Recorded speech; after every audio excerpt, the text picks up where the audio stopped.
Good morning, 8th class. How are you? I hope you're fine, 8th class. 8th class आपको पता है आपकी grammar complete हो चुका था। अब हम लोगों ने क्या स्टार्ट कर दिया था, आपके रीडर्स चैप्टर स्टार्ट कर दिए थे। रीडर्स चैप्टर्स के अंदर आपके चैप्टर नंबर 1 था ध्वनि, वो कंप्लीट हो चुका था। अब हम लोग स्टार्ट करते हैं लाख की चूड़ियाँ। लाख की चूड़ियाँ भी हमने कल थोड़ा सा पढ़ लिया था, ठीक है। अब हम पढ़ेंगे यहाँ से, कल हमने राइट मार्क लगा के रखा था ना, यहाँ देखिए। बदलू यह कार्य सदा ही एक मचिए पर बैठाकर किया करता था, जो बहुत ही पुरानी थी। बगल में ही उसका हुक्का रखा रहता, जिसे वह बीच बीच में पीता रहता। गांव में मेरा दोपहर का समय अधिकतर बदलू के पास बीतता। वह मुझे लला कहा करता और मेरे पहुंचते ही मेरे लिए तुरंत एक मछिया मंगा देता। मैं घंटों बैठे बैठे उसे इस प्रकार चूड़ियाँ बनाते देखता रहता।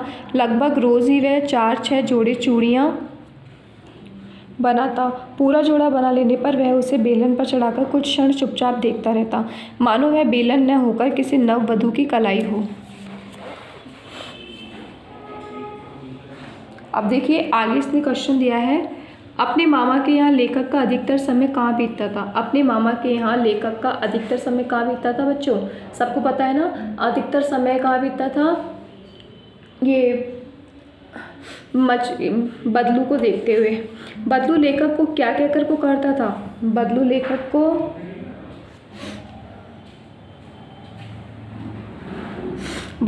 को लला कहकर पुकारता था। क्या कहकर पुकारता था, लला।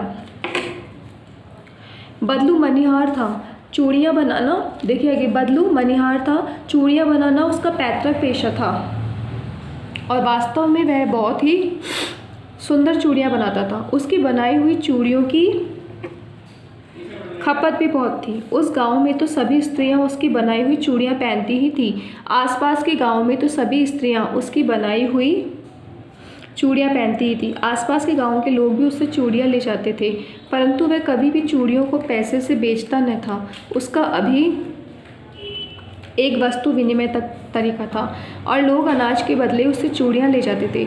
बदलू स्वभाव से बहुत सीधा था। मैंने कभी भी उसे किसी से झगड़ते नहीं देखा। हाँ, शादी विवाह के अवसरों पर वह अवश्य जिद पकड़ जाता था। जीवन भर चाहे कोई उसे मुफ्त चूड़ियाँ ले जाए, परंतु विवाह के अवसर पर वह सारी कसर निकाल लेता था। आखिर सुहाग के जोड़े का महत्व ही और होता है। मुझे याद है मेरे मामा के यहाँ किसी लड़की के विवाह पर जरा सी किसी बात पर बिगड़ गया था और फिर उसको मनाने में लोहे गए थे।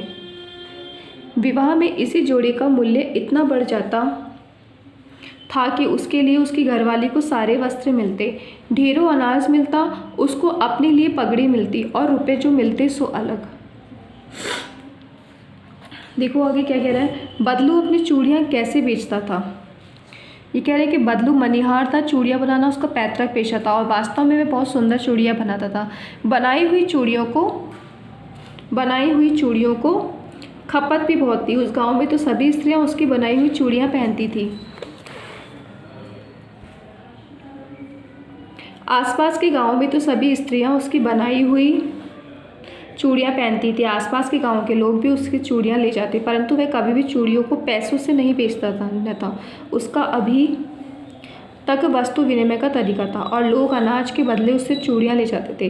बदलू स्वभाव से बहुत सीधा था। मैंने कभी भी उसे किसी से झगड़ते नहीं देखा। हाँ, शादी विवाह के अवसरों पर वह अवश्य जिद पकड़ जाता था। जीवन भर चाहे कोई उसे मुफ्त चूड़ियाँ ले जाए, परंतु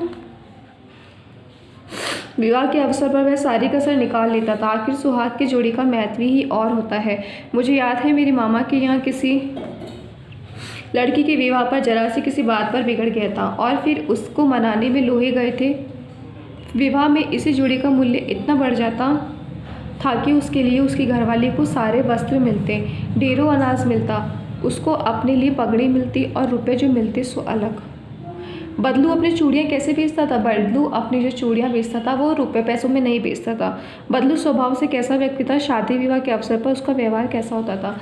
बदलू जो था वो बहुत ही सरल व्यवहार का था। लेखक कहता है कि उसने उसे कभी किसी से झगड़ता नहीं देखा था। हाँ, शादी विवाह के समय भले ही किसी न किसी से अड़ जाता था तो मतलब कोई ऐसी बात के लिए नहीं बच्चों की लड़ाई कर रहा है, थोड़े से प्यार से पेश आने के लिए।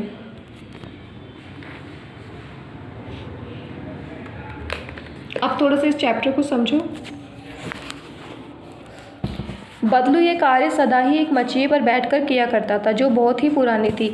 बगल में ही उसका हुक्का रखा रहता, जिसे वह बीच बीच में पीता रहता। गांव में मेरा दोपहर का समय अधिकतर बदलू के पास बीतता। वह मुझे लला कहा करता था और मेरे पहुंचते ही मेरे लिए तुरंत एक मचिया मंगा देता। मैं घंटों बैठे बैठे उसे इस प्रकार चूड़ियाँ बनाते देखता रहता। लगभग रोज ही वह 4-6 जोड़े चूड़ियाँ बनाता। पूरा जोड़ा बना लेने पर वह उसे बेलन पर चढ़ाकर कुछ क्षण चुपचाप देखता रहता, मानो वह बेलन न होकर किसी नववधू की कलाई हो। अब ये क्या कहना चाह रहे हैं इसमें कहना चाह रहे हैं कि भाई बदलू जो था ना, एक मछिए के ऊपर बैठा करता था। वहाँ वो बहुत पुरानी मछिया थी, मतलब खाट होती थी ना बच्चे, छोटी मोटी खाट होती है जो सूतली से बनी हुई होती है, उसके लिए कहा जाता है वो मछिया होता है। बगल में उसका हुक्का रखा रहता था। बच्चों पहले के लोग स्मोकिंग वगैरह नहीं करते थे कि आज के जैसे बीड़ी सिगरेट पी रहे हैं, हुक्का पिया करते थे जिसे बीच बीच में पीता रहता। गांव में मेरा दोपहर का समय अधिकतर बदलू के पास बीतता। लेखक कह रहा है कि जब वो गांव जाता अपने मामा के घर तो उसका अधिकतर समय कहाँ बीतता था, उसके मामा के पास। वह मुझे लला कहा करता और मेरे पहुंचते ही मेरे लिए तुरंत एक मछिया मंगा देता। वो उसे लला कहकर पुकारता और जैसे क्या नाम से ना लेकर बदलू के पास जाता तो वो भी उसके लिए भी एक मछिया मंगा देता था। मैं घंटों बैठे बैठे उसे इस प्रकार चूड़ियाँ बनाते देखता रहता। अब वो घंटे भर तक बैठे बैठे, खूब देर तक, घंटों से भी ज़्यादा बैठे बैठे उसे देखता रहता था चूड़ियाँ बनाते हुए। लगभग रोज ही वह 4-6 जोड़े चूड़ियाँ बनाता। पूरा जोड़ा बना लेने पर वह उसे बेलन पर चढ़ाकर कुछ क्षण चुपचाप देखता रहता, मानो वह बेलन न होकर किसी नववधू की कलाई हो। लगभग रोज ही वह 4-6 जोड़े चूड़ियाँ बनाता और पूरा जोड़ा बना लेने पर वह उसे बेलन पर चढ़ाकर कुछ क्षण चुपचाप देखता रहता, मानो वह बेलन न होकर किसी नववधू की कलाई हो। अब वो उसे देखता रहता था कि वो किस तरह से बना रहा है। अब वो बेलन जो होता है ना बच्चों, वही उसे तो ऐसा लग रहा है कि ऐसे देख रहा है जैसे कोई नई नवेली दुल्हन की कलाई है। लेकिन जो मनिहार होता है ना, वो जब बेलन के अंदर वो चूड़ियाँ डालता है उसे आकार देने के लिए, गोल आकार देने के लिए, तो उसकी नज़र उसी के ऊपर होती है कि उसमें आकार गोल हुआ है या नहीं हुआ है। आगे लेखक कह रहा है कि बदलू मनिहार था। बिल्कुल, मनिहार ही चूड़ी बनाते हैं। चूड़ियाँ बनाना उसका पैतृक पेशा था। पैतृक पेशे का मतलब समझते हैं? पैतृक मतलब होता है कि पिता से, उसे ये पेशा कहाँ से मिला था? पिता से। उसे ये पेशा कहाँ से मिला था? अपने पिता से। वास्तव में वह बहुत ही सुंदर चूड़ियाँ बनाता था। वास्तव में बदलू के लिए कहा जाता था कि वो बहुत ज़्यादा सुंदर चूड़ियाँ बनाता।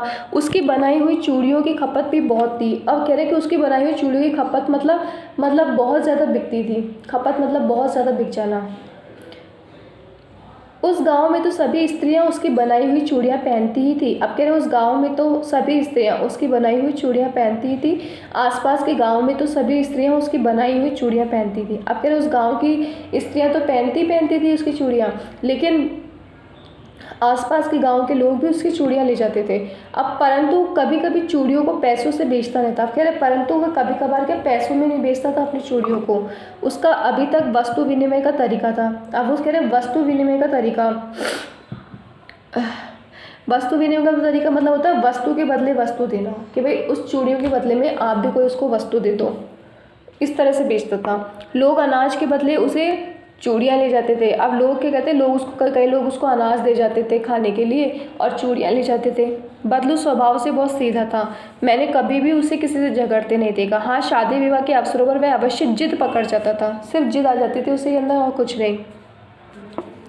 जीवन भर चाहे कोई उससे मुफ्त चूड़ियाँ ले जाए, परंतु विवाह के अवसर पर वह सारी कसर निकाल लेता था।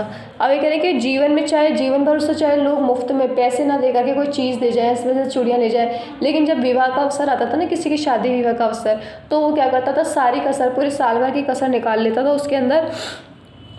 आखिर सुहाग के जोड़े का महत्व ही और होता है। बिल्कुल, सुहाग के जोड़े का महत्व बिल्कुल अलग होता है। मुझे याद है मेरे मामा के यहाँ किसी लड़की के विवाह पर जरा सी किसी बात पर बिगड़ गया था और फिर उसको मनाने में लोहे गए थे। बच्चे, लोहे गए थे का मतलब क्या जानते हो?